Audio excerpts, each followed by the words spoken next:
കർത്താവിൻ്റെ ധന്യനാമം വാഴ്ത്തപ്പെടുമാറാകട്ടെ. ദിവസനിലായിരിക്കുന്ന വാത്സല്യ ദൈവമക്കൾക്ക് വേഗം വരുന്ന യേശുക്രിസ്തുവിൻ്റെ നാമത്തിൽ സ്നേഹവന്ദനങ്ങൾ അറിയിക്കുന്നു.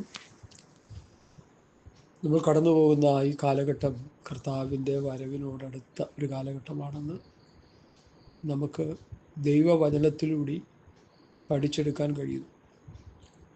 വിശുദ്ധ പ്രവാചകന്മാർ മുൻപറഞ്ഞ വചനങ്ങളും നമ്മുടെ കർത്താവും അപ്പോസ്തലന്മാരിൽ നിന്ന് ആ വചനങ്ങളെല്ലാം കൂടി ചേർത്ത് വെച്ച് പഠിക്കുമ്പോൾ ഇത് അന്ത്യകാലം, കർത്താവിൻ്റെ വരവായി. അതിനെക്കുറിച്ച് വ്യക്തമായി പല ഭാഗങ്ങളിൽ കർത്താവിൻ്റെ ദാസന്മാർ, അപ്പോസ്തലന്മാർ, പ്രവാചകന്മാർ പറയുന്നുണ്ട്.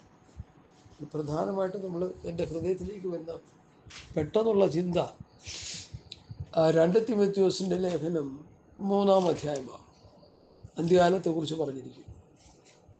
ആ പറഞ്ഞിരിക്കുന്ന കാറ്റഗറിയിൽപ്പെട്ട ആൾക്കാർ നമ്മുടെ കൺമുമ്പിൽ കണ്ടുകൊണ്ടിരിക്കുക. ഭൗതിക ലോകത്തും ആത്മീയമെന്ന് പറയുന്ന വ്യാജ ഈ ലോകത്തും അത് കണ്ടുകൊണ്ടിരിക്കുക. അത് ഞാൻ നിങ്ങളെ വായിച്ചങ്ങോട്ട് കേൾപ്പിക്കാം. ഞാൻ എൻ്റെ വാക്കുകൾ കൊണ്ട് പറയാതെ ദൈവവചനത്തിലൂടെ അത് നമുക്കൊന്ന് ധ്യാനിക്കാം. 2 തിമോഥെയോസ് 3:1-5 വരെ. അന്ത്യകാലത്ത് ദുർഘട സമയങ്ങൾ വരുമെന്നറിയുക. മനുഷ്യർ സ്വസ്നേഹികളും ദ്രവ്യാഗ്രഹികളും വമ്പ് പറയുന്നവരും അഹങ്കാരികളും ദൂഷകന്മാരും അമ്മയപ്പന്മാരെ അനുസരിക്കാത്തവരും നന്ദി കെട്ടവരും അശുദ്ധരും വാത്സല്യമില്ലാത്തവരും ഇണങ്ങാത്തവരും ഈഷണിക്കാരും അജിതേന്ദ്രിയന്മാരും ഉഗ്രന്മാരും സൽഗുണദോഷികളും ദ്രോഹികളും ദാഷ്ട്യക്കാരും നിഗളികളുമായി ദൈവപ്രിയമില്ലാതെ ഭോഗപ്രിയരായി ഭക്തിയുടെ വേഷം ധരിച്ച് അതിൻ്റെ ശക്തിയെ ത്യജിക്കുന്നവരുമായിരിക്കും. അങ്ങനെയുള്ളവരെ വിട്ടൊഴിക. നിജപുത്രനായ തിമോഥെയോസിന് പൗലോസ് എഴുതുന്ന തിമോഥെയോസിൻ്റെ 2-ാം ലേഖനം 3-ാം അധ്യായത്തിൻ്റെ 1-5 വരെയുള്ള വാക്യങ്ങളാണ്. 18 കൂട്ടം കാറ്റഗറിപ്പെട്ടവരെ ഇവിടെ പൗലോസ് എടുത്ത് പറയുക. നമ്മൾ ഓരോന്നായിട്ട് അവിടെ വായിച്ച് പഠിച്ചാൽ നമുക്ക് ഇത് അന്ത്യകാലമാണ്. ലോക മനുഷ്യരെടുത്ത് പഠിച്ചാലും ആത്മീയ കോളത്തിലെ വ്യാജന്മാരെടുത്ത് പഠിച്ചാലും അവസാനത്തെ വാക്യം ഒന്ന് ശ്രദ്ധിച്ചോ നിങ്ങളെല്ലാവരും? ഭക്തിയുടെ വേഷം ധരിച്ച് അതിൻ്റെ ശക്തിയെ ത്യജിക്കുന്നവരുമായിരിക്കും. അങ്ങനെയുള്ളൊരു വിട്ടൊഴിയുക. പൗലോസിൻ്റെ പ്രയോഗങ്ങൾ വളരെ കരുത്തുറ്റ പ്രയോഗങ്ങളാണ്.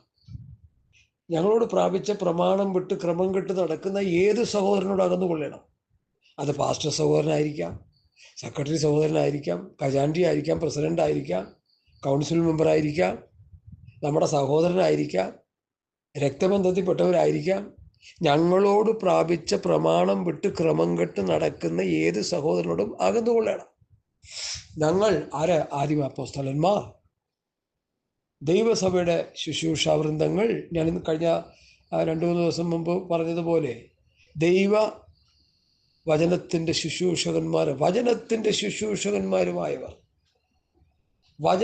ശുശ്രൂഷകന്മാരായവർ ആരാണ്? ആദിമ അപ്പോസ്തലന്മാർ, കർത്താവിനോട് കൂടെ നടന്നവർ, കണ്ടു കേട്ടു തൊട്ടു നോക്കി. പൗലോസ് അനുഭവം ലഭിച്ചില്ലെങ്കിലും ഈ കണ്ടു കേട്ടു തൊട്ടു നോക്കി എന്ന് പറയുന്നവരെക്കാൾ കൂടുതൽ വചന വെളിപ്പാട് കർത്താവുമായിട്ടുള്ള ബന്ധത്തിൽ പൗലോസ് ആയിരുന്നതായിട്ട് നമുക്ക് പഠിക്കാൻ കഴിയും. അപ്പം അവരുടെ മുന്നറിയിപ്പുകളെ നമ്മൾ സസൂക്ഷ്മം പഠിച്ച് നായ്ക്കളെ സൂക്ഷിപ്പിൻ, ആകാത്ത വേലക്കാരെ സൂക്ഷിപ്പിൻ, വിച്ഛേദനക്കാരെ സൂക്ഷിപ്പിൻ. ഈ 2 വേദഭാഗങ്ങളൂടി എടുത്താൽ തന്നെ എല്ലാമായി. നമ്മൾ പൊട്ടന്മാരെ പോലെ ഒന്നും അറിയാത്തവരായി മുമ്പോട്ട് പോയാൽ ഈ ദുരുപദേഷ്ടക്കന്മാരുടെ കെണിയിൽ നമ്മൾ അകപ്പെട്ടു പോകും. ഇന്ന് ആത്മീയ കോളത്ത് കാണുന്ന ഈ എന്തൊക്കെയാണ് കണ്ടുവരുന്നത്, അതിലേക്ക് ഞാൻ വിശദമായിട്ട് വരുന്നുണ്ട്. കർത്താവ് ഇന്ന് രാത്രി എന്നെ ഏൽപ്പിച്ച വചന പ്രഘോഷണത്തിനായി എന്നെ ഏൽപ്പിച്ച വേദഭാഗം ഞാൻ വേഗത്തിൽ വായിച്ചു കൊള്ളട്ടെ. മത്തായി 9-ാം അധ്യായത്തിൻ്റെ 36, 37, 38 വാക്യങ്ങൾ. അവൻ പുരുഷാരത്തെ ഇടയനില്ലാത്ത ആടുകളെപ്പോലെ കുഴഞ്ഞവരും ചിന്നിയവരുമായി കണ്ടിട്ട് അവരെക്കുറിച്ച് മനസ്സലിഞ്ഞു. തൻ്റെ ശിഷ്യന്മാരോട്, കൊയ്ത്ത് വളരെയുണ്ട്, വേലക്കാരോ ചുരുക്കം. ആകയാൽ കൊയ്ത്തിൻ്റെ യജമാനനോട് കൊയ്ത്തിലേക്ക് വേലക്കാരെ അയക്കേണ്ടതിന് യാചിപ്പീൻ എന്ന് പറഞ്ഞു. അത് കഴിഞ്ഞ് 10-ാം അധ്യായത്തിലേക്ക് വരുമ്പോൾ, അനന്തരം അവൻ 12 ശിഷ്യന്മാരെയും അടുക്ക വിളിച്ച് അശുദ്ധാത്മാക്കളെ പുറത്താക്കുവാനും സകലവിധ ദീനവും വ്യാധിയും പൊറുപ്പിപ്പാനും അവർക്ക് അധികാരം കൊടുത്തു. കർത്താവ് ശിഷ്യന്മാരെ ശുശ്രൂഷയ്ക്കായിട്ടാക്കുന്ന ഭാഗങ്ങളായിട്ട് നമുക്ക് കാണാൻ കഴിയുന്നു. പൗലോസിനെ കുറിച്ച് പറയാൻ അവൻ ചില അപ്പോസ്തലന്മാരായ ചില പ്രവാചകന്മാർ ഇടയന്മാരെ ശുശ്രൂഷകന്മാരെ നിയമിച്ചിരിക്കുന്നു. അത് ദൈവസഭയെ നിയമിച്ച കാര്യമാണ്. ഇത് കർത്താവുള്ള ജീവനോട് ഇരിക്കുന്ന സമയത്ത് അവരെ ശുശ്രൂഷ പരമേൽപ്പിക്കുന്ന ചില വേദഭാഗങ്ങളാണ്. അവൻ പുരുഷാരത്തെ കണ്ടാരെ ഇടയനില്ലാത്ത ആടുകളെപ്പോലെ കുഴഞ്ഞവരും ചിഹ്നവരുമായി കണ്ടിട്ട്, ന്യായപ്രമാണം പഠിപ്പിച്ച് വിശ്വാസികളെ ന്യായപ്രമാണത്തിൽ അധിഷ്ഠിതരായി ജീവിക്കുവാൻ ദൈവത്താൽ വേർതിരിക്കപ്പെട്ട ശാസ്ത്രിമാരും പരീശന്മാരും മഹോപുരോഹിതന്മാരും എന്ത് ചെയ്യുക? അവര് ആ ദൗത്യത്തിൽ നിന്ന് പിന്മാറി അവരുടെ തന്നിഷ്ടം ചെയ്തുകൊണ്ടിരിക്കുക. അത് തന്നെയാണ് ഇന്നും പാസ്റ്റർമാര്, കർത്താവിൻ്റെ വേലക്കാരെന്ന് പറയുന്നവരിൽ ബഹുഭൂരിപക്ഷം പേരും ചെയ്തുകൊണ്ടിരിക്കുന്നത്. എല്ലാവരും അല്ല. ഒരു ചെറിയ ശേഷിപ്പ് ദൈവഹിതത്തിനനുസരിച്ച് മുമ്പോട്ട് പോകുന്നവരുണ്ട്. എന്നാൽ ബഹുഭൂരിപക്ഷവും ഒരിടയൻ്റെ ഉത്തരവാദിത്വം മറന്ന് അവരുടെ കൃത്യവിലോപത്തിൽ നിന്ന് അവരകന്ന് അവർ വേറെ എന്തൊക്കെയോ ചെയ്തുകൊണ്ടിരിക്കുക. എന്ത് ചെയ്യണമെന്നറിയാത്തവൻ എന്തും ചെയ്യും, എന്ത് പറയണമെന്നറിയാത്തവൻ എന്തും പറയും എന്ന അവസ്ഥയിലേക്ക് കാര്യങ്ങൾ മാറി. ഹല്ലേലൂയ, സ്തോത്രം. ഇത് പുറത്തിറങ്ങി കിടക്കാൻ പറ്റാത്ത അവസ്ഥയായി നമുക്ക് പാസ്റ്റർമാർക്ക്, നമ്മുടെ ഈ വർഗത്തിൽപ്പെട്ട ചിലരുടെ പ്രവൃത്തികൾ കാരണം. കർത്താവ് ഈ ഭൂമിയിൽ വന്നപ്പോൾ അത് തന്നെ സംഭവിച്ചു. ഇടയനില്ലാത്ത ആടുകൾ, ഇടയന്മാരില്ലേ? ഉണ്ട്. കണ്ടെയ്നർ കണക്കിന് കിടപ്പുണ്ട്. പക്ഷേ അവരവരുടേതായ ഇഷ്ടം ചെയ്തുകൊണ്ടിരിക്കുക.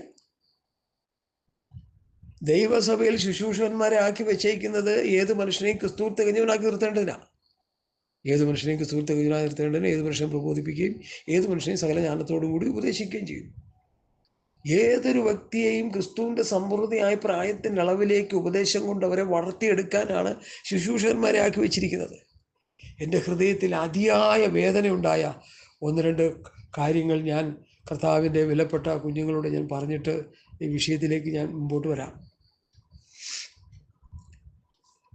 ദൈവം ശുശ്രൂഷകന്മാരെ ആക്കി വെച്ചിരിക്കുന്നത് എന്തിനാ? ദൈവസഭയെ ഉപദേശിച്ച് കർത്താവിൻ്റെ വരവിന് വേണ്ടി ഒരുക്കി നിർത്താൻ. പ്രസംഗത്തിൻ്റെ പോഷത്വത്താൽ രക്ഷിപ്പാൻ ദൈവത്തിന് പ്രസാദം തോന്നി. ജനത്തെ രക്ഷിപ്പാൻ ദൈവത്തിന് പ്രസാദം തോന്നി. എന്തായി പോഷത്വം? 1900-2000 വർഷങ്ങൾക്ക് മുമ്പ് യേശു ക്രിസ്തു വന്നു ഈ ഭൂമിയിൽ. അതൊരു ആധുനിക മനുഷ്യന് പോഷത്വമാ. എന്നാൽ രക്ഷിക്കപ്പെടുന്നവർക്ക് അതിൽ കാതലായ ഉപദേശങ്ങളുണ്ട്.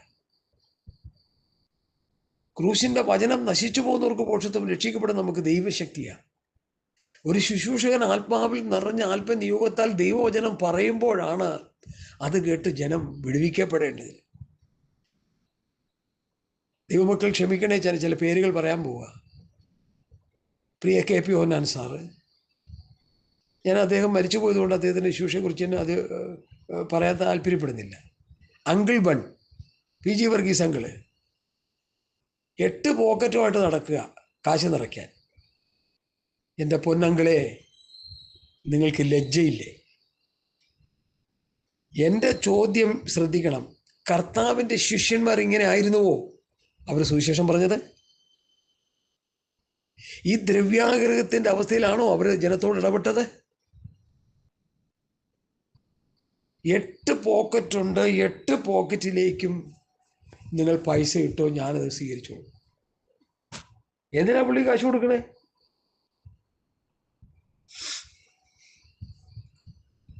ചെകുത്താൻ കത്തിച്ചു വെച്ചിരിക്കുന്ന വിളക്കിൽ എണ്ണ ഒഴിക്കുന്നതിന് തുല്യമല്ലേ ഈ പണം എന്ന് ഞാൻ ചിന്തിച്ചു പോവുക.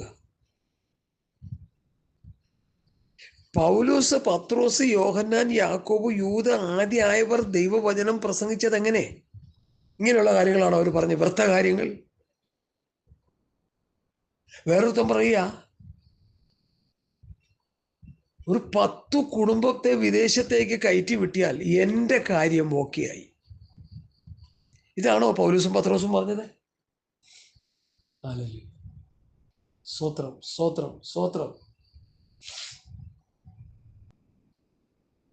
അതിനിടയ്ക്ക് വേറൊരു പാസ്റ്റർ പറയാൻ തുടങ്ങി, പാസ്റ്റർമാർ വ്യഭിചാരം ചെയ്തിട്ട് ഒരു സമയത്ത് വ്യഭിചാരം ചെയ്യാൻ പോകാതെ കഴിഞ്ഞിട്ട് പിന്നെയും അവരുടെ ഭർത്താക്കന്മാർ കീഴ്പ്പെട്ടിരിക്കും. അന്യപുരുഷന്മാരെ പ്രാപിക്കാൻ പോയിട്ട് പിന്നെയും വന്നിരിക്കും. എന്നിട്ട് ഞങ്ങളുടെ സഭ വളരുന്നുണ്ടെന്ന്. ഇതുപോലെ പോഷത്വവും നിന്ദ്യവും ആഭാസത്തരവും വ്യാജവും എൻ്റെ വാക്കുകൾ പറയാൻ എനിക്കില്ല. എങ്ങനെ ഈ മനുഷ്യന് ഇതൊക്കെ പറയാൻ തോന്നി? എങ്ങനെ അവരുടെ നാവ് ഇത് പറയാനായിട്ട് പൊങ്ങിയെന്ന് എനിക്ക് മനസ്സിലാകില്ല. ഹൃദയം നിറഞ്ഞ് കവിയുന്നതല്ലോ വായി പ്രസ്താവിക്കുന്നതെന്ന് നമ്മുടെ ഈശോ മശിഹ അല്ലെങ്കിൽ കർത്താവായ യേശുക്രിസ്തു പറഞ്ഞ ആ മഹത്തരമായ വചന വ്യവസ്ഥ പ്രകാരം ഇവരുടെ ഹൃദയത്തിൽ നിറഞ്ഞിരിക്കുന്ന ദുഷ്ടതകളും ചതിയും വഞ്ചനയും ദ്രവ്യാഗ്രഹവും ഈ കള്ളപ്രവാചകന്മാരെയും ദുരുപദേഷ്ടാക്കന്മാരുടെയും വാക്കുകളിലൂടെ വെളിപ്പെട്ട് വരികയാണ്. എൻ്റെ ദൈവമക്കളെ, ഞാൻ ഇതിനെയൊക്കെ നഖശികാന്തം എതിർക്കുക. ഈ പറഞ്ഞ കക്ഷികളെല്ലാം അവരുടെ പഴയ ജോലി ചെയ്യുന്നതായിരിക്കും നല്ലത്, അല്ലെങ്കിൽ ദൈവശിക്ഷ ഏറ്റുവാങ്ങേണ്ടി വരും, അല്ലെങ്കിൽ മാനസാന്തരപ്പെട്ടോണം. പാസ്റ്റർ പറയാൻ എന്താ അധികാരം? അതേ, ദൈവത്തിൻ്റെ ആത്മാവിൻ്റെ ഹൃദയത്തിൽ ഇടപെടുന്നു, അതുകൊണ്ടാണ് ഞാൻ പറയുന്നത്. ഞാനും അരിയാഹാരം കഴിക്കുന്നവനാ, ഞാനും സുവിശേഷം പ്രസംഗിക്കുന്നവനാ, ഞാനും ഉപദേശം പറയുന്നവനാ. ഒരു ചെറിയ കൂട്ടത്തെ ഞാനും നടത്തുന്നുണ്ട്.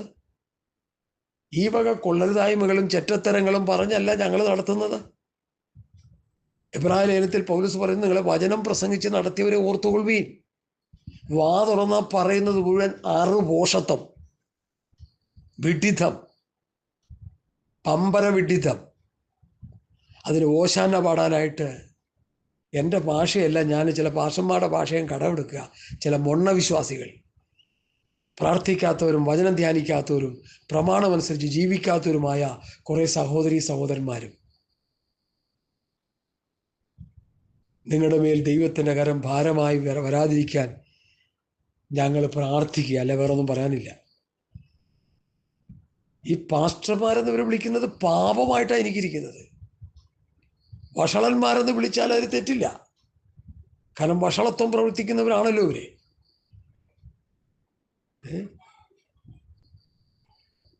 അസോസിയേറ്റ് പാസ്റ്റർമാരുടെ കിടപ്പറ പങ്കിടാനായിട്ട് ചില പാസ്റ്റർമാരുടെ ഭാര്യമാർ പോയിട്ട് തിരിച്ചു വരും, എന്നാലും സഭ വളരുന്നു.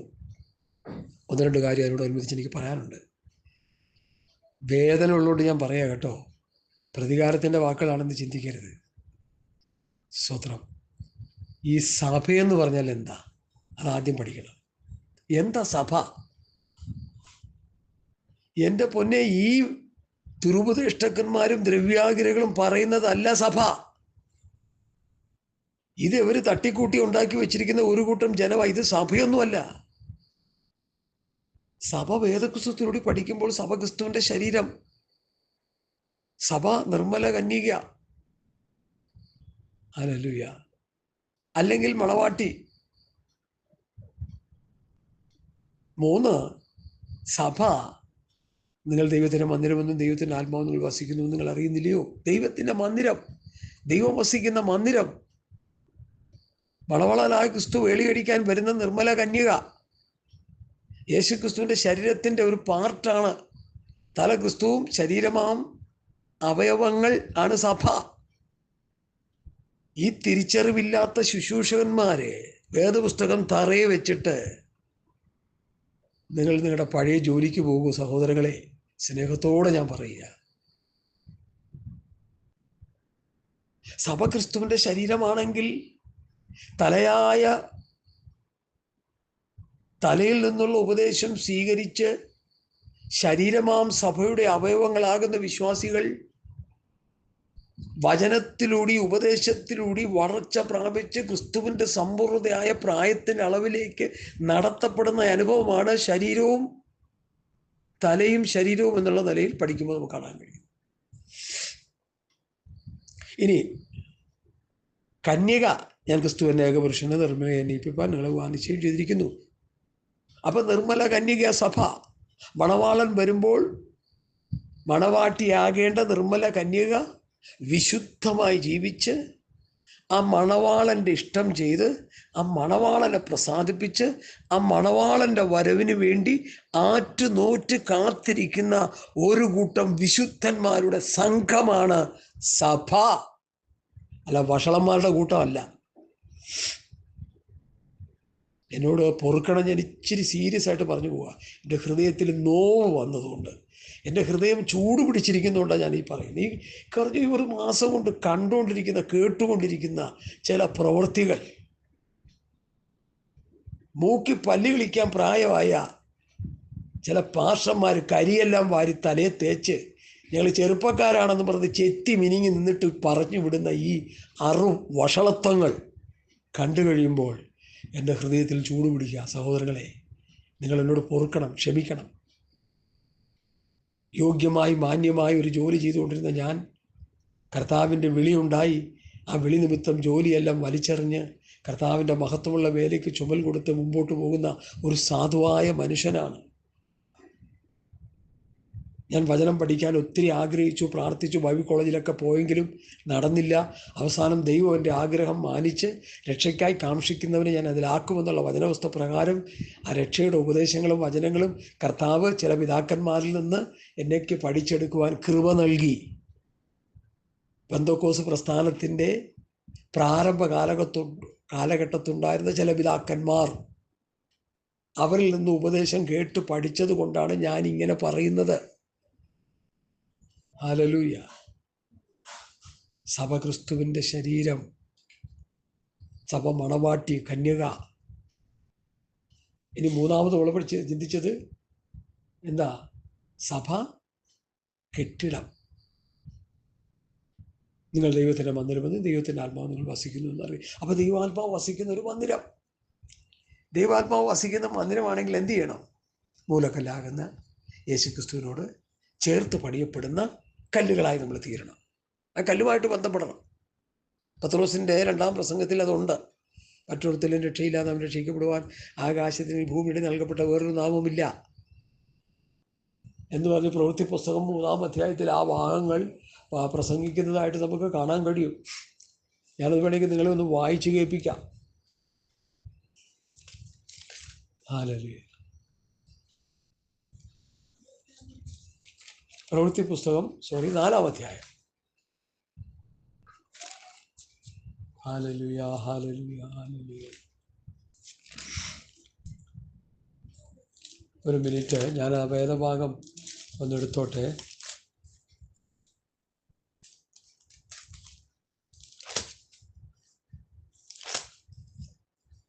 മറ്റൊരു തെല്ലും രക്ഷയില്ല, നാം രക്ഷിക്കപ്പെടുവാൻ ആകാശത്തിന് കീഴിൽ ഭൂമിയുടെ ഇടയിൽ നൽകപ്പെട്ടൊരു വേറൊരു നാമമില്ല. 4-ാം അധ്യായം.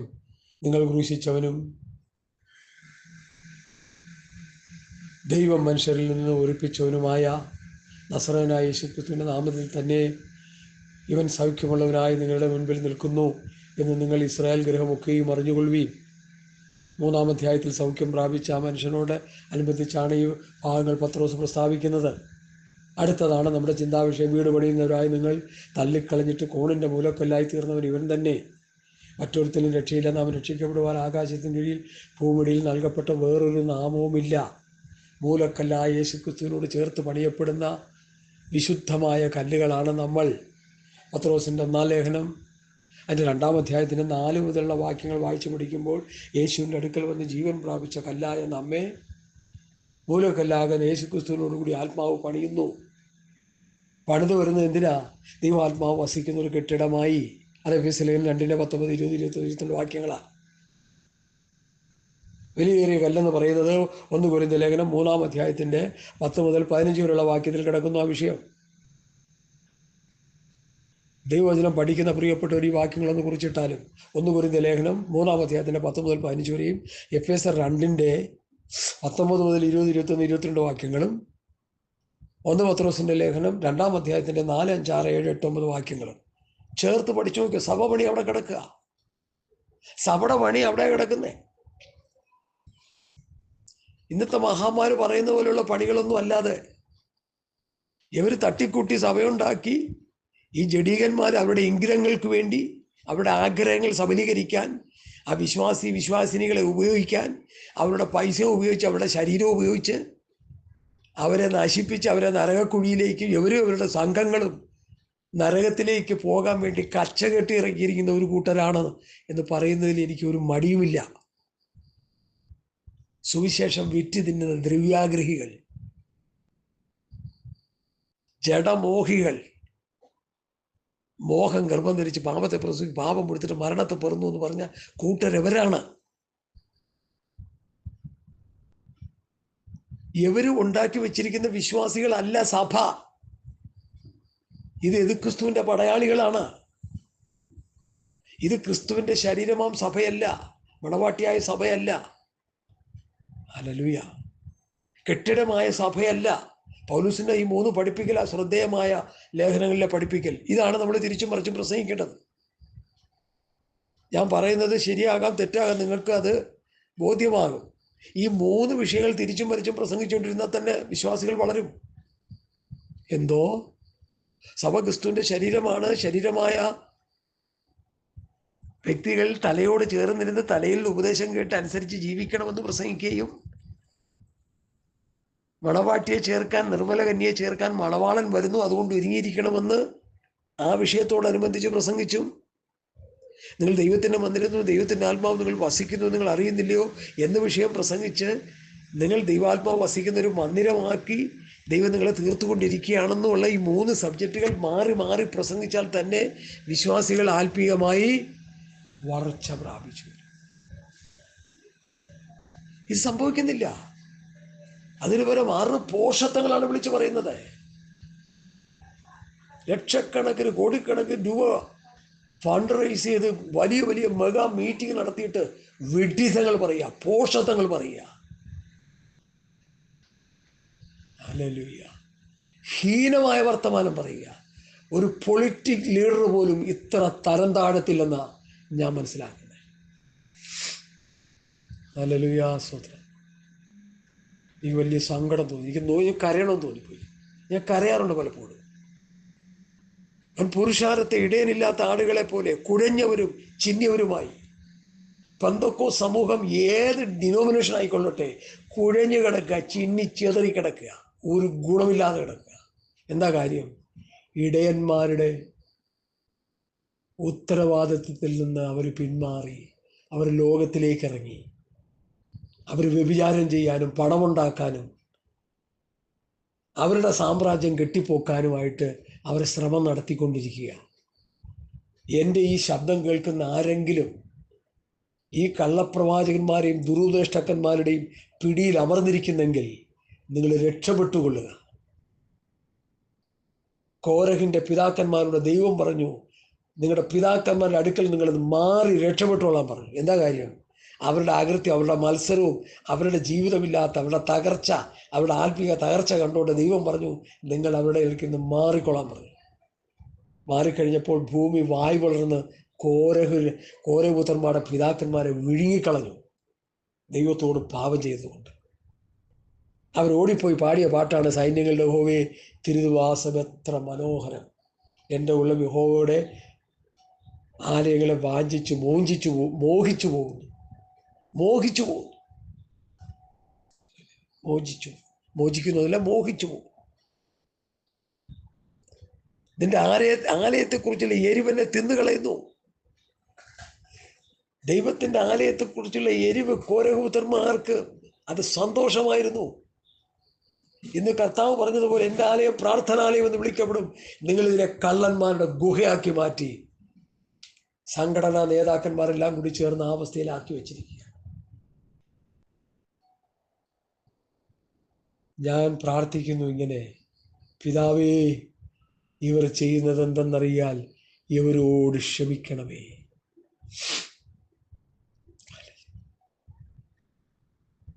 കർത്താവ് വന്നപ്പോൾ ഇടയനില്ലാത്ത അവസ്ഥയല്ല, ഇടയന്മാരുണ്ടായിരുന്നു. എന്നാൽ ഇടയന്മാർ അവരുടെ കൃത്യനിർവഹണത്തിൽ നിന്ന് അവർ തെന്നി മാറി അവരുടെ തന്നിഷ്ടം ചെയ്യാൻ പോയപ്പോൾ ജനം ചിന്നിയവരും കുഴഞ്ഞവരുമായി. അതുപോലെ പെന്തക്കോ സമൂഹം ചിന്നിച്ചെതറിക്കിടക്കുക, കുടുംബ ബന്ധങ്ങൾ തകർന്നു കിടക്കുക, അപ്പനമ്മ ബന്ധം തകർന്നു കിടക്കുക, സഹോദരി ബന്ധം തകർന്നു കിടക്കുക, പാസ്റ്റർമാരും വിശ്വാസികളും തമ്മിലുള്ള ബന്ധം തകർന്നു കിടക്കുക. സഭയിൽ 3ഉം 4ഉം പക്ഷങ്ങളാണ്. കൊരിന്ത്യ സഭയിൽ ഉണ്ടായതുപോലെ പൗലൂസിന്റെ പക്ഷം, അപ്പൊല്ലോസിന്റെ പക്ഷം, കേഫായുടെ പക്ഷം, ക്രിസ്തുവിന്റെ പക്ഷം. ഇന്ന് സഭകളിൽ പാസ്റ്ററിന്റെ പക്ഷം, അമ്മാമ്മയുടെ പക്ഷം, സെക്രട്ടറിയുടെ പക്ഷം, കാശുള്ള അച്ചായന്മാരുടെ പക്ഷം, സാധുക്കളായ ഒരു വിശ്വാസികളുടെ അവരുടെ പക്ഷം കുറേ. എല്ലാം കൂടി കിടന്ന് തമ്മിലടിക്കുക. എങ്ങോട്ട് പോകാൻ? നരകത്തിലേക്ക് പോകാനല്ലേ, വേറെന്താ? സഭയ്ക്ക് അപ്പോസ്തലന്മാരുടെ ഉപദേശം കേട്ട് ഒരു വളർച്ച ഉണ്ടാകണം, ഒരു ആത്മീയ വളർച്ച, ഒരു ആത്മീയ വർധന, ഒരു ആത്മീയ നിറവ്. ക്രിസ്തുവിന്റെ സമ്പ്രദായ പ്രായത്തിന്റെ അളവിലേക്ക് ഒരു നടത്തപ്പെടണം. ഞങ്ങളെ ദൈവവചനം പഠിപ്പിച്ചൊരു വയോവൃദ്ധൻ ഇങ്ങനെ പറയുമായിരുന്നു, കർത്താവ് ഈ ഭൂമിയിൽ നിന്ന് പോയപ്പോൾ 33.5 വയസ്സാ. തിരിച്ചു വരുന്നത് ഏതാണ്ട് അതേ പ്രായം തന്നെയാണ്. തിരിച്ചു വരുമ്പോൾ പൗലൂസിന്റെ ഭാഷ്യം അനുസരിച്ച് നിർമ്മല കന്യയെ ഏൽപ്പിപ്പാൻ വിവാഹം നിശ്ചയിച്ചിരിക്കുന്നു. ഈ കന്യക വളർച്ച പ്രാപിക്കാതെ ഇങ്ക ഇങ്ക ഇങ്ക ഇങ്ക കാക്കൂ കൂപ്പി എന്നൊക്കെ പറഞ്ഞുകൊണ്ടിരുന്നാൽ മണവാളം വന്ന് കല്യാണം കഴിക്കുമോ? വളർച്ച പ്രാപിക്കണ്ടേ? ഉപദേശം അനുസരിച്ച് ജീവിച്ച് വളർച്ച പ്രാപിക്കണ്ടേ? 1 കൊരിന്ത്യർ 13:11 ഞാൻ ശിശുവായിരുന്നപ്പോൾ ശിശുവിനെ പോലെ സംസാരിച്ചു, ശിശുവിനെ പോലെ നിരൂപിച്ചു, ശിശുവിനെ പോലെ ചിന്തിച്ചു. പുരുഷനായ ശേഷമോ ശിശുവിനുള്ളത് ത്യജിച്ചു കളഞ്ഞു. ഇന്നും ശിശുവിനെ പോലെ ഇരിക്കുക. ആത്മീയ വളർച്ചയില്ല. എന്താ കാര്യം? വളർത്താൻ ആളില്ല. കൊയ്ത്ത് വളരെയുണ്ട്, വേലക്കാരോ ചുരുക്കം. ഈ ശബ്ദം കേട്ടുകൊണ്ടിരിക്കുന്ന വിലപ്പെട്ട ദൈവമക്കളോട് എനിക്ക് പറയാനുള്ളത്, കൊയ്ത്തിന്റെ യജമാനനോട് വേലക്കാർക്ക് വേണ്ടി പ്രാർത്ഥിക്കുക. പുതിയ നിയമം പ്രസംഗിച്ച് കർത്താവിൻ്റെ വരവിന് വേണ്ടി ജനത്തെ ഒരുക്കുന്ന, ജനത്തെ ആത്മീയ വളർച്ചയിലേക്ക് നടത്തുന്ന, ജനത്തെ ആത്മീയ വർധനയിലേക്ക് നടത്തുന്ന കരുത്തന്മാരായ, ശക്തന്മാരായ, ദൈവമാക്കി വെച്ച ശുശ്രൂഷ വൃന്ദങ്ങൾ എഴുന്നേറ്റു വരുവാൻ ദൈവസഭ പ്രാർത്ഥിക്കുക. ഇല്ലെങ്കിൽ കർത്താവിൻ്റെ വരവിന് പോകാൻ ആള് കാണത്തില്ല സഭയില്. ഞാൻ എല്ലാ സഭകളെക്കുറിച്ചും എല്ലാ പ്രസ്ഥാനങ്ങളെക്കുറിച്ചും അല്ല പറയുന്നത്. ഇത് പറയുമ്പോൾ തന്നെ അനേക പാസ്റ്റർമാർ സഭയെ ഉപദേശം കൊണ്ട് വളർത്തുകയും അവരെ പരിപാലിക്കുകയും ചെയ്യുന്ന അനേക കൂട്ടങ്ങളുണ്ട്. അതൊരു ചെറിയ ശേഷിപ്പേ ഉള്ളൂ എന്നാണ് ഞാൻ പറയുന്നത്. ഹല്ലേലൂയ. മനസ്സിലാക്കുക സഹോദരങ്ങളെ. നാളെ രാവിലത്തേക്ക് ഒരു മെസ്സേജ് തയ്യാറാക്കണമെന്നുള്ള ഹൃദയത്തിൽ ചിന്തിച്ച് പ്രാർത്ഥിക്കും. ഈ ഭാഗം കയറി വരികയായിരുന്നു. മത്തായിയുടെ സുവിശേഷം 9-ാം അധ്യായത്തിൻ്റെ 36, 37, 38 വാക്യങ്ങൾ. കൊയ്ത്ത് വളരെയുണ്ട്, വേലക്കാരെ ചുരുക്കം. വേലക്കാർ മുഴുവൻ ഗൾഫിൽ കാശുണ്ടാക്കാൻ പോയിരിക്കുക. വേലക്കാർ ഇന്നത്തെ പാസ്റ്റർമാർ പറയുന്ന അവരുടെ ആ വാക്ക് അവർ വ്യഭിചരിക്കാൻ പോയിരിക്കുക. എന്നിട്ട് അവർ പറയാം സഭ വളർന്നുകൊണ്ടിരിക്കുകയാണ്. സഭ എന്താണെന്ന് അറിയണമല്ലോ. ഇവർ കൊണ്ടു നടക്കുന്ന സഭയല്ല സഹോദരങ്ങളെ, ഇത് വെറും കൂട്ടങ്ങളാണ്. ഒരു ലജ്ജയുമില്ലാതെ ഞെളിഞ്ഞു നിന്ന് സാത്താൻ ചിരിക്കുന്ന പോലെ ചിരിച്ച് ആ സഹോദരൻ, പാസ്റ്റർ സഹോദരൻ പറയുന്നത് കേട്ടപ്പോൾ എനിക്ക് നാണം തോന്നിപ്പോയി. ഇവരൊക്കെ എന്നാ മനുഷ്യരാണെന്ന് ചിന്തിച്ചു. ലോക മനുഷ്യൻ ഇത്രയും വഷളത്വം പറയത്തില്ലല്ലോ. സാജു തോമസ് എന്ന് പറഞ്ഞ വടക്കേന്ത്യയിലെ ഒരു സഹോദരൻ, ഒരു പാസ്റ്റർ, അദ്ദേഹം രൂക്ഷമായ ഭാഷയിൽ പറയുന്നുണ്ട് ഇതിനെക്കുറിച്ച്. കേൾക്കുന്നവരെല്ലാം പറയുന്നുണ്ട്. നിങ്ങൾ ഒന്നിൽ ആദ്യം ദൈവത്തോട് ക്ഷമായാചനം ചെയ്യണം, എന്നിട്ട് നിങ്ങൾ പറഞ്ഞ ജനത്തോട് നിങ്ങൾ ക്ഷമായാചനം ചെയ്യണം. ഇല്ലെങ്കിൽ ഈ വാക്കുകൾ നിങ്ങളെ ന്യായം വിധിച്ച് നിത്യമായ നരകത്തിലേക്ക് തള്ളിക്കളയാൻ സാധ്യതയുണ്ട്. ഒരു ദൈവദാസൻ എന്നുള്ള നിലയിൽ വേദനയോടെ ഞാൻ പറയുക, ഹല്ലേലൂയ, നന്ദിയോടെ സ്തോത്രം ചെയ്യുന്നു. സ്തോത്രം, സ്തോത്രം, സ്തോത്രം. Hallelujah, praise the Lord. എൻ്റെ ഹൃദയത്തിൽ നോവുണ്ട്, എനിക്ക് പൊട്ടിക്കരയണമെന്നുണ്ട്, എൻ്റെ ഹൃദയത്തിൽ വേദനയുണ്ട്. എവരി സാറ്റർഡേ ഞാൻ വീട്ടിലിരുന്ന് പോസിറ്റ് പ്രാർത്ഥിക്കുന്ന ദിവസങ്ങളാണ്. സ്വർഗത്തിലെ ദൈവം പറയുന്നത്, രാവിലെ ഞാൻ പൊട്ടിക്കരയാനിടയായി ദിവസരിക്കുന്നു. ദൈവമേ, ഈ വഷളത്വം നിറഞ്ഞ ശുശ്രൂഷ വൃന്ദങ്ങളുടെ നടുവിൽ ഞാൻ എന്തോന്ന് ശുശ്രൂഷിക്കാനാ? ഞാൻ എന്ത് പ്രസംഗിക്കാനാ? ഞാൻ എന്ത് പറയാനാ? ഹല്ലേലൂയ. അങ്ങനെ പ്രാർത്ഥിച്ചിരിക്കുന്ന സമയത്താണ് ഈ വാക്യമെടുത്ത് പ്രസംഗിക്കാൻ ദൈവത്തിൻ്റെ ആത്മാവ് എന്നോട് പറഞ്ഞത്. അതാ ഞാൻ പറയുന്നേ, കൊയ്ത്ത് വളരെയുണ്ട്, വേലക്കാരോ ചുരുക്കം. കൊയ്ത്തിലേക്ക് വേലക്കാരെ അയക്കേണ്ടതിന് യാചിപ്പിനെന്ന് പറഞ്ഞു. 2000 വർഷങ്ങൾക്ക് മുമ്പ് ദൈവപുത്രനായ യേശുക്രിസ്തു തൻ്റെ വാത്സല്യ ശിഷ്യന്മാരോട് പറഞ്ഞ വാക്യം ആത്മനിയോഗത്താൽ ഈ 2024 ദൈവസഭയിലെ ദൈവമക്കളെന്ന് പറയുന്നവരോട് ഞാൻ ആത്മനിയോഗത്താൽ പറയുകയാണ്, നമ്മൾ പ്രാർത്ഥിക്കണം.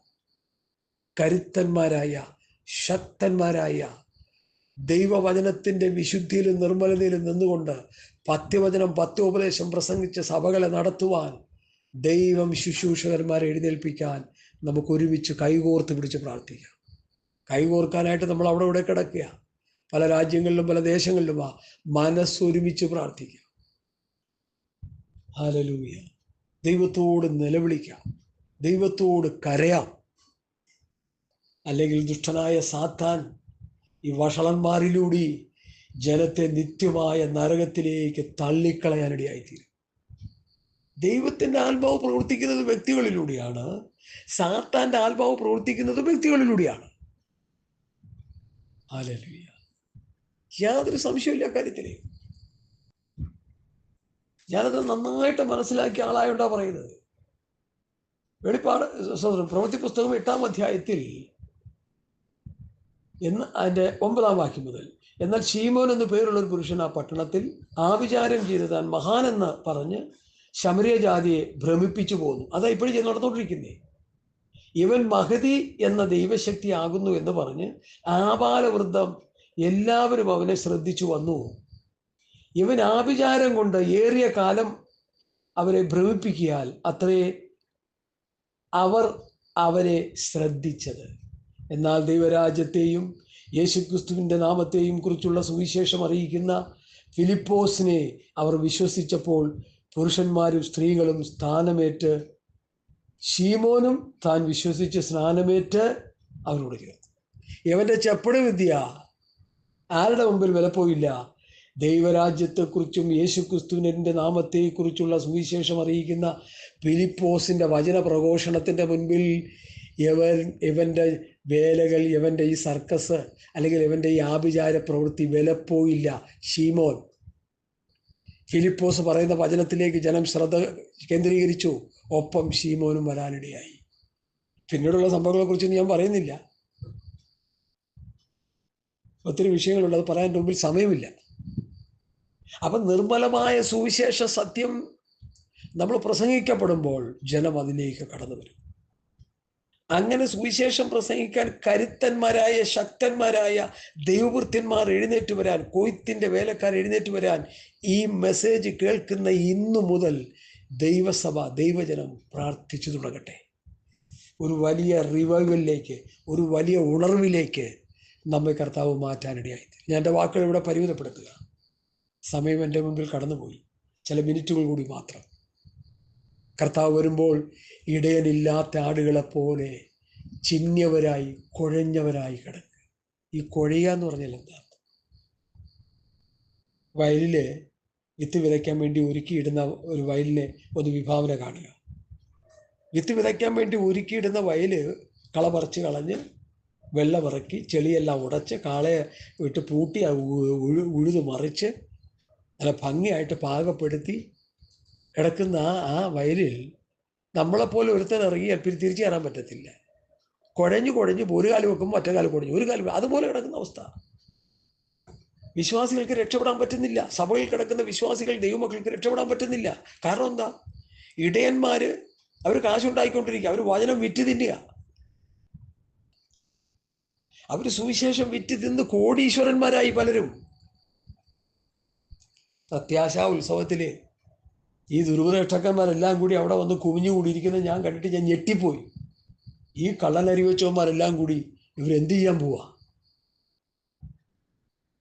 തമിഴ്നാട്ടിൽ നിന്ന് വന്ന ഒരു ചെല്ലയ്യ പാസ്റ്റർ, ഒരു തമിഴ് പാസ്റ്റർ നന്നായിട്ട് പ്രസംഗിച്ചു കേട്ടോ. എനിക്ക് അദ്ദേഹത്തെ പ്രസംഗം വളരെ ഇഷ്ടമായി. അവരൊക്കെ ഇത് തമിഴന്മാരിൽ നല്ല ശൂഷകന്മാരുണ്ട്. അവർ നിർമ്മല മനസ്സുള്ളവരാ. അവർക്ക് കണവുണ്ടാക്കണമെന്നുള്ള ചിന്തയുള്ളവരല്ല. മലയാളികളാണ് ഏറ്റവും കൂടുതൽ ദ്രവ്യാഗ്രഹികൾ. ലോകം കണ്ടതിൽ ഏറ്റവും വലിയ ദ്രവ്യാഗ്രഹികൾ മലയാളികളാണ്. ഞങ്ങളുടെ കൊച്ചി പട്ടണക്കാരാണെന്ന് പറയുന്നതിൽ എനിക്ക് ലജ്ജയുണ്ട്. ഹല്ലേലൂയ. കാശുണ്ടാക്കാൻ നടക്കുന്നവരാ, സുവിശേഷം വിറ്റ് തിന്നുന്നവരാ, വചനം വിറ്റ് തിന്നുന്നവരാ, വചനം എടുത്ത് കാശുണ്ടാക്കുന്നവരാ. ഹല്ലേലൂയ. അതെ, കർത്താവ് ഒരു അതിർത്തി ഇടാൻ പോവുക. ഇവരെല്ലാം കർത്താവ് കണക്കിന് പിടിക്കാൻ പോവുക. ഞാൻ ഇന്ന് മുതൽ പ്രാർത്ഥനയോട് ഞാൻ പ്രാർത്ഥിച്ചു തുടങ്ങിയിരിക്കുകയാണ്. ഈ വ്യാജന്മാരെ ഒന്നിലും ഞങ്ങളെ ഈ ഭൂമിയിൽ നിന്ന് മാറ്റണം, അല്ലെങ്കിൽ ഈ വ്യാജന്മാരെ മാറ്റണം. ഞങ്ങൾ രണ്ടൊരു കൂട്ടരും കൂടി വേണ്ട ഇവിടെ. ഹല്ലേലൂയ. സ്വതന്ത്രം. എൻ്റെ ബുദ്ധിയിൽ നിന്നുള്ളൊരു പ്രാർത്ഥനയാണേ, എൻ്റെ കുഞ്ഞു ഹൃദയത്തിൽ നിന്ന് വരുന്ന പ്രാർത്ഥനയാണ്. തെറ്റോ ശരിയെന്ന് എനിക്കറിയാം. നിങ്ങൾ തന്നെ വിലയിരുത്തുക. വേദന കൊണ്ട് പറഞ്ഞു പോകുന്ന ഹല്ലേലൂയ. കൊയ്ത്ത് വളരെയുണ്ട്, വേലക്കാരോ ചുരുക്കം. അവർ ജനത്തെ ഇടയനില്ലാത്തവരായി, ചിഹ്നവരായി, കൊഴിഞ്ഞവരായി കണ്ടു. ദൈവം ആക്കി വെച്ച ശുശ്രൂഷകന്മാരില്ല. അവൻ ചില അപ്പോസ്തലന്മാരായി, ചില പ്രവാചകന്മാരായി, ചില സുവിശേഷന്മാർ, ഇടയന്മാരെ, ഉപദേഷ്ടാക്കന്മാരായി നിയമിച്ചു. ദൈവം നിയമിച്ചവരില്ല. സംഘടന നിയമിച്ചവരും സ്വയമായവരുമാണ് ഇന്ന് കൂടുതലും. ദൈവം നിയമിച്ചവർ ന്യൂനപക്ഷമാണേ, ന്യൂനപക്ഷമാണേ, ന്യൂനപക്ഷമാണേ. ആ ന്യൂനപക്ഷത്തിൻ്റെ കൂടെ കൂടിക്കോയേ രക്ഷപ്പെടണമെങ്കിൽ. ഹല്ലേലൂയ. ഞാൻ എപ്പോഴും ചിന്തിക്കാനുള്ള ഒന്ന് രണ്ട് കാര്യങ്ങളോട് പറഞ്ഞ് നിർത്താം. ന്യായപ്രമാണം ഏറ്റുവാങ്ങിയവനാണ് മോശ. ആ ഏറ്റുവാങ്ങിയവനോട് പറഞ്ഞു, പിസ്കാ കൊടുമുടിയിൽ കയറി നിനക്കും വേണ്ടിയും നിന്റെ ജനത്തിന് വേണ്ടിയും വാഗ്ദത്തം ചെയ്ത കനാൻ ദേശം ഒന്ന് നോക്കി കണ്ടിട്ട് ഇറങ്ങി വന്ന് യോശുവയെ വിളിച്ച് ശുശ്രൂഷ അവനെ വരവേൽപ്പിക്കാൻ. എന്താ പറ്റി? വിളിച്ചിറക്കി കൊണ്ടുവന്ന മോശ ദൈവഹിതത്തിനനുസരിച്ച് പോകാത്തതുകൊണ്ട് ദൈവം അവനെ മാറ്റി. മോശയെ പോലെ ഒരു പ്രവാചകൻ ഉണ്ടായിട്ടില്ല, ഇനി ഉണ്ടാകാൻ പോകുന്നുമില്ല. അങ്ങനെയെങ്കിൽ നമ്മളൊക്കെ അവരുടെ മുമ്പിൽ ഒന്നുമല്ല. മോശയെ മാറ്റിയെങ്കിൽ എന്നെ മാറ്റാൻ ദൈവത്തിന് നിഷ്പ്രയാസം കഴിയും. കോരഹിന്റെ പുത്രന്മാർ അബീഹൂവും നാദാബും അബീഹൂവും എന്താ സംഭവിച്ചവർക്ക്? എന്താ സംഭവിച്ച? ഇടയ്ക്കിടയ്ക്ക് അത് പ്രസംഗിക്കാറുണ്ട്. ലേവ്യ പുസ്തകം 10-ാം അധ്യായത്തിൻ്റെ 1-2 വാക്യങ്ങൾ. അനന്തരം അഹരോന്റെ പുത്രന്മാരായ നാദാബും അബീഹൂബും ഓരോ ധൂപകലശം എടുത്ത് അതിൽ തീയിട്ട് അതിൽ ധൂപവർഗമിട്ട് അങ്ങനെ തങ്ങളോട് കൽപ്പിച്ചതല്ലാത്ത അന്യാഗ്നി യഹോവയുടെ സന്നിധിയിൽ കൊണ്ടുവന്നു. 100 പ്രാവശ്യം ഞാൻ പ്രസംഗിച്ചിട്ടുണ്ടെന്നാണ് എൻ്റെ ഓർമ്മ. ഇപ്പോഴും ആത്മാ നിയോഗം തന്നുകൊണ്ട് പ്രസംഗിക്കുക. സ്തോത്രം. തങ്ങളോട് കൽപ്പിച്ചതല്ലാത്ത അന്യാഗ്നി യഹോവയുടെ സന്നിധിയിൽ കൊണ്ടുവന്നു. തങ്ങളോട് കൽപ്പിച്ചതല്ലാത്ത അന്യാഗ്നി യഹോവയുടെ സന്നിധിയിൽ കൊണ്ടുവന്നു. ശ്രദ്ധിക്കണേ, ഞാനീ പറയുന്നത് ശ്രദ്ധിക്കണേ. ദൈവം തിരഞ്ഞെടുത്ത അഹരോന്റെ മക്കളുടെ കാര്യമായി പറഞ്ഞ പാസ്റ്റർ അഹരോന്റെ മക്കളുടെ കാര്യമായി പറയുന്നത്. ഇത് പല പാസ്റ്റർമാരുടെയും മക്കളുടെ മക്കളൊക്കെ തൂച്ചായിട്ട് വില ചെയ്യുന്നുണ്ടല്ലോ. അവരൊക്കെ ഇത് കേട്ടോണം. സ്വത്രം സ്വത്രം സ്വത്രം. തങ്ങളോട് അങ്ങനെ തങ്ങളോട് കൽപ്പിച്ചതല്ലാത്ത അന്യാഗ്നി യഹോവയുടെ സന്നിധിയിൽ കൊണ്ടുവന്നപ്പോൾ എന്തു പറ്റി? ഉടനെ യഹോവയുടെ സന്നിധിയിൽ തീ പുറപ്പെട്ട് അവരെ ദഹിപ്പിച്ചു കളഞ്ഞു. അതാ സംഭവിച്ചത്. ഞാൻ നിങ്ങളോട് കൽപ്പിച്ചതൊക്കെ പ്രമാണിപ്പാൻ കൊണ്ട് ഉപദേശിച്ചുകൊണ്ട് സകല ജാതികളെയും ശിഷ്യരാക്കി കൊള്ളണമെന്ന് കർത്താവ് പറഞ്ഞ കൽപ്പന അനുസരിക്കാത്തവരാരെങ്കിലും ഇത് കേൾക്കുന്നുണ്ടെങ്കിൽ ശ്രദ്ധിച്ചോണം. നിങ്ങളോട് കൽപ്പിക്കാത്ത കാര്യങ്ങൾ നിങ്ങൾ ചെയ്യരുത്. കർത്താവ് ഈ ഭൂമിയിൽ വന്ന് തിരഞ്ഞെടുത്ത ആദിമ അപ്പോസ്തലന്മാർക്ക് വചനം കൊടുത്തു. പിതാവേ, നീ എനിക്ക് തന്ന വചനം ഞാൻ അവർക്ക് കൊടുത്തു, നിന്റെ വചനം ഞാൻ അവർക്ക് കൊടുത്തിരിക്കുന്നു. ഇവരുടെ വചനത്താൽ എന്നിൽ വിശ്വസിക്കാനിരിക്കുന്നവർക്ക് വേണ്ടി ഞാൻ അപേക്ഷിക്കുന്നു. നീ എന്നെ അയച്ചതുപോലെ ഞാൻ അവരെ ഈ ലോകത്തിലേക്ക് അയക്കുന്നു. ഈ വാക്യങ്ങൾ കിടക്കുന്നത് യോഹന്നാന്റെ സുവിശേഷം 17-ാം അധ്യായം 1 മുതൽ 20 വാക്യങ്ങൾ എടുത്ത് നന്നായിട്ട് വായിച്ചു പഠിച്ചു. അതിൽ കിടപ്പുണ്ട് ഈ വാക്യങ്ങൾ. 2 കൊരിന്ത്യർ ലേഖനം 5-ാം അധ്യായത്തിൻ്റെ 17 മുതൽ 20 വാക്യത്തിൽ വചനം ഞങ്ങളുടെ പക്കൽ, ശുശ്രൂഷ ഞങ്ങളുടെ പക്കൽ. അതുകൂടി വായിച്ചു പഠിച്ചോളാം. അപ്പോൾ അപ്പോസ്തലന്മാരുടെ കയ്യിലാണ് വചനം ഇരിക്കുന്നേ. അവർ പറയുന്ന വചനമാണ് കർത്താവ് പറയുന്ന വചനങ്ങൾ. പത്രോസിന്, യോഹന്നാന്, യാക്കോബിനൊക്കെ എന്തോ പറയാൻ അറിയാം. പരിശുദ്ധാത്മാവിൻ്റെ ശക്തി വന്നപ്പോൾ അവർ വചനത്തിൻ്റെ ശുശ്രൂഷന്മാരൊക്കെ ദൈവം മാറ്റി. ഹല്ലേലൂയ. അവർ പറയുന്ന വചനങ്ങളാണ് നമ്മൾ കേട്ട് അനുസരിക്കേണ്ടത്. അങ്ങനെ തങ്ങളോട് കൽപ്പിച്ചതല്ലാത്ത അന്യാഗ്നി യഹോവയുടെ സന്നിധിയിൽ കൊണ്ടുവന്നപ്പോൾ എന്താ പറ്റി? ദൈവത്തിൻ്റെ സന്നിധിയിൽ നിന്നൊരു അഗ്നി പുറപ്പെട്ടു ഇവരെ ദഹിപ്പിച്ച് കളഞ്ഞു. ഇനി ഇതിൽ വിചിത്രമായൊരു സംഭവം വേറെ ഒന്നുകൂടി, അതുകൂടി പറഞ്ഞ് ഞാൻ പെട്ടെന്ന് നിർത്തിക്കോളാം. ഇതേ ലേവ്യ പുസ്തകം 16-ാം അധ്യായത്തിൽ ദൈവം ഒരു സ്റ്റേറ്റ്മെൻറ്റ് പറയുന്നുണ്ട്. ഞാൻ പല പ്രാവശ്യം ഞാൻ പ്രസംഗിച്ചിട്ടുള്ള കാര്യങ്ങളാണ്, പുതുമയൊന്നുള്ളതല്ല. 16-ാം അധ്യായത്തിൽ സ്തോത്രം അതിൻ്റെ 1-ാം വാക്യം മുതൽ വായിക്കാം. അങ്ങനെ അഹരോന്റെ 2 പുത്രന്മാർ യഹോവയുടെ സന്നിധിയിൽ അടുത്ത് ചെന്നിട്ട് മരിച്ചുപോയ ശേഷം യഹോവ മോശയോട് അരുളി ചെയ്തത് എന്തെന്നാൽ, കൃപാസനത്തിന് മീതെ മേഘത്തിൽ ഞാൻ വെളിപ്പെടുന്നത് കൊണ്ട് നിന്റെ സഹോദരനായ അഹരോൻ മരിക്കാതിരിക്കേണ്ടതിന് വിശുദ്ധ മന്ദിരത്തിൽ തിരശീലയ്ക്കകത്ത് പെട്ടകത്തിന്മേലുള്ള കൃപാസനത്തിൻ്റെ മുൻപിൽ എല്ലാ സമയത്തും വരരുതെന്ന് അവനോട് പറയണം. വല്ലപ്പോഴും വന്നുകൊണ്ട് എല്ലാ സമയത്തും വരരുത്. മക്കൾ 2 മരിച്ചുപോയി, നീയും തട്ടിപ്പോകാതിരിക്കാൻ ഇടയ്ക്കിടയ്ക്ക് വരരുത്. കാരണം നീ ഉപദേശം പറഞ്ഞ് നടത്തേണ്ടവരായിരുന്നു മക്കള്. തലതിരിഞ്ഞു പോയി. ഏലിപുരോഹിതൻ തലയൊടിഞ്ഞ് വീണ് മരിക്കാനുള്ള കാരണം എന്താ? സമാഗമന കൂടാരത്തിന്റെ മുൻപിൽ നിൽക്കുന്ന സ്ത്രീകളുമായിട്ട് അവിഹിത ബന്ധം പുലർത്തി. ഏലിപുരോഹിതൻ പപ്പ ഏലി അതറിഞ്ഞിട്ട് ശാസിച്ചമർച്ച ചെയ്യാത്തത് കൊണ്ട്. ഇതൊക്കെ വേദോസ്തവത്തിലെ സത്യങ്ങളാണ് കേട്ടോ. ദൈവത്തിന്റെ പരിശുദ്ധാത്മാവിന്റെ ഹൃദയത്തിൽ പ്രകാശിപ്പിനെടുത്ത് പറയുക. നമ്മൾ കളിക്കുന്ന പോലെ ആ കളി ഈ കളി തീക്കളി ചാക്കോച്ചാന്ന് പറഞ്ഞതുപോലെ ഇത് തീക്കളിയാണ്. വായി തോന്നൊക്കെ വിളിച്ചു പറഞ്ഞിട്ട് വചനമാണെന്ന് പറഞ്ഞാൽ തമ്പുരാൻ വിടത്തില്ല. തീ കൊണ്ട് ഉത്തരമരുളുന്നൊരു ദൈവമാണെന്ന് എബ്രായ ലേഖനത്തിൽ 10-ാം അധ്യായത്തിലുണ്ട്. ഞാനത് എപ്പോഴും വായിച്ച് നിങ്ങളെ കേൾപ്പിക്കുന്ന വചനങ്ങളാണ്. എബ്രായ ലേഖനം 10-ാം അധ്യായത്തിൻ്റെ 26 മുതലുള്ള വാക്യങ്ങൾ ഇപ്പോഴും വായിക്കാൻ എൻ്റെ ഉള്ളിൽ പ്രേരണയുണ്ട്. അതുകൊണ്ട് മാത്രം വായിക്കുന്നു. സത്യത്തിന് പരിജ്ഞാനം ലഭിച്ച ശേഷം മനഃപൂർവ്വം പാപം ചെയ്താൽ, പാസ്റ്റർമാരെ, പാപങ്ങൾക്ക് വേണ്ടി ഇനിയൊരു യാഗവും ശേഷിക്കാതെ ന്യായവിധിക്കായി ഭയങ്കരമായൊരു പ്രതീക്ഷയും എതിരാളികളെ ദഹിപ്പിക്കുവാനുള്ള ക്രോധാഗ്നിയുമേ ഉള്ളൂ. മോശയുടെ ന്യായപ്രമാണം അനുസരിക്കാത്തവന് കരുണ കൂടാതെ 2-3 സാക്ഷികളുടെ വാമൊഴി കേട്ട് മരണശിക്ഷ കൽപ്പിക്കുന്നുവല്ലോ. അടുത്ത്, ദൈവപുത്രനെ ചവിട്ടിക്കളയുകയും ക്രിസ്തുവിന്റെ പ്രമാണം അനുസരിക്കാത്തവന് ദൈവപുത്രനെ ചവിട്ടിക്കളയുകയും തന്നെ വിശുദ്ധീകരിച്ച നിയമരക്തത്തെ മലിനമെന്നുണ്ടുകയും കൃപയുടെ ആത്മാവിനെ നിന്ദിക്കുകയും ചെയ്യുന്നവൻ എത്ര കഠിനമേറിയ ശിക്ഷയ്ക്ക് പാത്രമാകുമെന്ന് വിചാരിപ്പീൻ. പ്രതികാരം എനിക്കുള്ളത്, ഞാൻ പകരം വീട്ടും എന്ന് കർത്താവ് തൻ്റെ ജനത്തെ ന്യായം വിധിക്കുമെന്നും അരുളി ചെയ്തവനെ നാം അറിയുന്നുവല്ലോ. ജീവനുള്ള ദൈവത്തിൻ്റെ കയ്യിൽ വീഴുന്നത് എത്ര ഭയങ്കരം. വേറൊരു ഭാഗത്ത് നമ്മുടെ ദൈവം ദഹിപ്പിക്കുന്ന അഗ്നിയല്ലോ. അത് റോമാലേഖനത്തിലാണ് പറയുന്നത്. ദൈവം ദഹിപ്പിക്കുന്ന അഗ്നിയാണ്. ദൈവത്തോട് കളിക്കരുത്, ദൈവത്തിൻ്റെ പ്രമാണത്തോട് കളിക്കരുത്, ദൈവവചനത്തെ കോട്ടിക്കളയരുത്, കൂട്ടുചേർക്കരുത്, മറിച്ച് കളയരുത്. ദൈവത്തിൻ്റെ മുൻപാകെ നിൽക്കേണ്ടി വരും. ഹല്ലേലൂയ. രക്ഷപ്പെടാൻ കഴിയില്ല പ്രിയമുള്ളവരെ. സ്തോത്രം, സ്തോത്രം, സ്തോത്രം. നമുക്ക് ദൈവത്തിന്റെ മുൻപാകെ രക്ഷപ്പെടാൻ കഴിയത്തില്ല. മനുഷ്യൻ പറയുന്ന ഏത് നിസ്സാര വാക്കിനും ന്യായവിധി ദിവസത്തിൽ കണക്ക് ബോധിപ്പിക്കേണ്ടി വരും.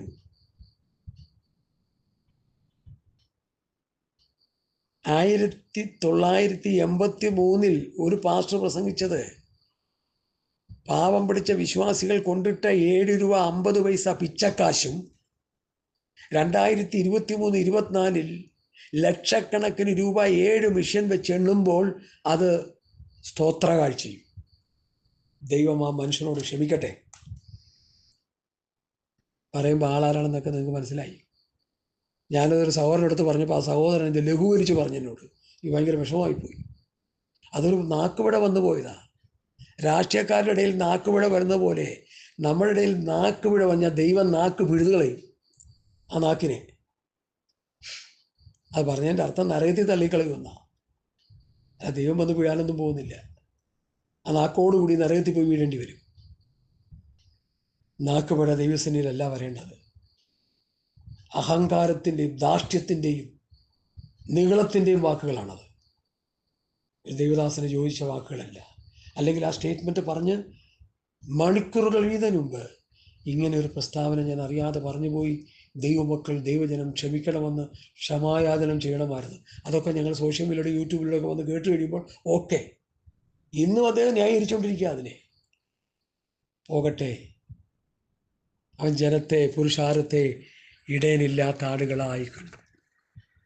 ചിഹ്നവരും കുഴഞ്ഞവരുമായി ചിന്നിച്ചെതറിപ്പോയി ജനം. കുഴഞ്ഞു വല്ലാത്ത പരുവത്തിലായി. അത് തന്നെയാണ് പുതിയ സമസഭ. മത്തായിയുടെ സുവിശേഷം 21-ാം അധ്യായത്തിൽ നിങ്ങൾ കടലും കരയും കടന്ന് ഒരുത്തനെ മതത്തിൽ ചേർത്തിട്ട് ഇരട്ടിച്ച നരകത്തിന് യോഗ്യനായിരിക്കുന്നു. ശാസ്ത്രിമാരും പരീശന്മാരും ചെയ്യുന്ന നീചമായ പ്രവൃത്തിയാണ് ഇന്നത്തെ പുതിയ നിയമത്തിലെ പാസ്റ്റർമാരെന്ന് പറയുന്നവർ ചെയ്തുകൊണ്ടിരിക്കുന്നത്. വ്യഭിചാരത്തെക്കുറിച്ചും ദ്രവ്യാഗ്രഹത്തെക്കുറിച്ചും ഇവരുടെ വാക്കുകൾ അതിക്രൂരമായി പോയി. നിങ്ങൾ ദൈവത്തോടും ജനത്തോടും ക്ഷമായാചന ചെയ്യണം. പാസ്റ്റർ സഹോദരന്മാരെ, നിങ്ങളൊന്ന് പാസ്റ്റർ എന്ന് വിളിക്കാൻ എനിക്ക് ലജ്ജ തോന്നുക. ഹല്ലേലൂയ. നിങ്ങളുടെ കൊലച്ചിരി ഉണ്ടല്ലോ, ആ ചിരിക്ക് വരെയും ദൈവം കണക്ക് കൊടുക്കേണ്ടി വരും ദൈവത്തിന് മുമ്പാകെ. ഞാൻ എൻ്റെ വാക്കുകളെ ഉപസംഹരിക്കുന്നു. ഇച്ചിരി കട്ടിയായിട്ടും ഇച്ചിരി ഗൗരവത്തോടെ ഞാൻ പറഞ്ഞിരിക്കുന്നത്. എൻ്റെ വേദന കൊണ്ടാ, എൻ്റെ ഹൃദയത്തിലെ വേദന കൊണ്ടാ ഞാനും ദൈവവചനം പ്രസംഗിച്ച് നടത്തുന്നതാണ്. ഒരു കൂട്ടം ജനത്തെ ഞാനും ദൈവവചനം പ്രസംഗിച്ച് നടത്തിക്കൊണ്ടിരിക്കുക, കേൾപ്പിച്ചുകൊണ്ടിരിക്കുക. എൻ്റെ ഹൃദയത്തിലെ ആഗ്രഹം എൻ്റെ സ്വത്രാഴ്ച പാത്രം എൻ്റെ പോക്കറ്റ് നിറയണമെന്നല്ല. എനിക്ക് 8 പോക്കറ്റും ഇല്ല, 2 പോക്കറ്റും ഇല്ല. ആ കൂടി ഷർട്ടിന് 1 പോക്കറ്റും പാൻറ്റിന് 2 പോക്കറ്റും, അത്രേ ഉള്ളൂ.